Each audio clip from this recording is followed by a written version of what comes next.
"Hello Mario." Mario did not respond. Mario had been dead for weeks. Luigi had been talking to his brother's lifeless, rotting corpse for weeks. Luigi blocked out the traumatic memory of his death. Luigi had killed Mario on accident. Luigi had accidentally dropped a block of concrete on Mario's head during the construction of their guest house. The impact killed him instantly. Luigi brought the body inside and boarded up the windows and doors. He blocked all access to the outside world so nobody would ever find out what happened. The bills went unpaid, the utilities were cut, Mario was rotting. Luigi, now rightfully traumatized, retreated into his mind where all was well. To him, life continued as normal. But on the outside, he looked like a madman, talking to people who weren't there and having conversations with a corpse. He had gone completely insane. Eventually the police forced their way in and, given the state of Luigi, sent him to a mental institution.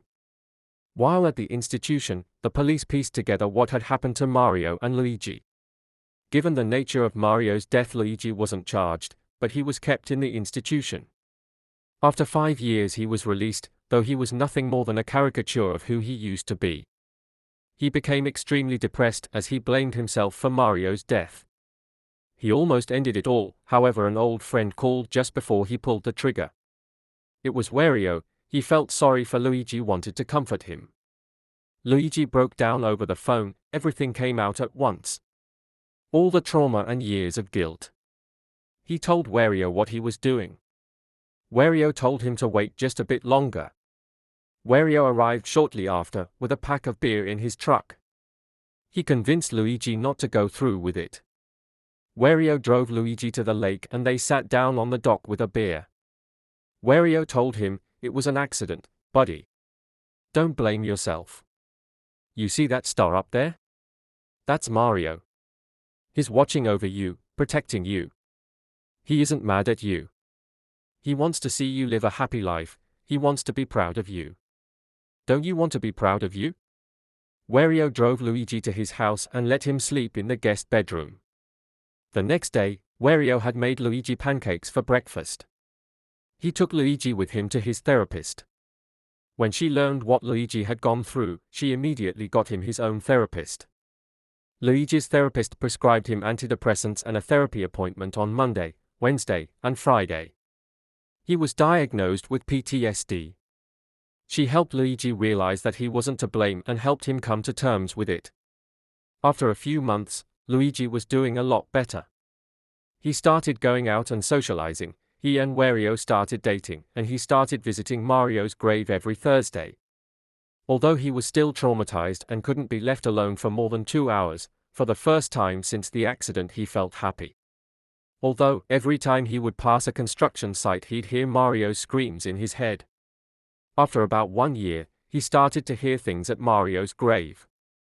At first he just thought it was the gardener, but eventually he started to hear voices. Mario's voice. Mario was talking to him from his grave. Luigi was understandably freaked out, but Mario reassured him he had no ill intentions. Mario showed himself to Luigi, he was now a ghost. He told Luigi he was proud of him and that he didn't resent him. He understood it was an accident. From then on, every Thursday the brothers would have lunch at the cemetery and they'd talk about what had been going on recently in their lives. Mario told Luigi about the afterlife and Luigi told Mario about his relationship with Wario. He told Mario he had adopted a kid with Wario and that he was a father now. Mario was ecstatic. He told Luigi to bring his son to the graveyard the next day. After his therapy on Friday, Luigi and his son, Daniel, went to visit Mario. Daniel and Mario got along really well as they both shared an interest in history.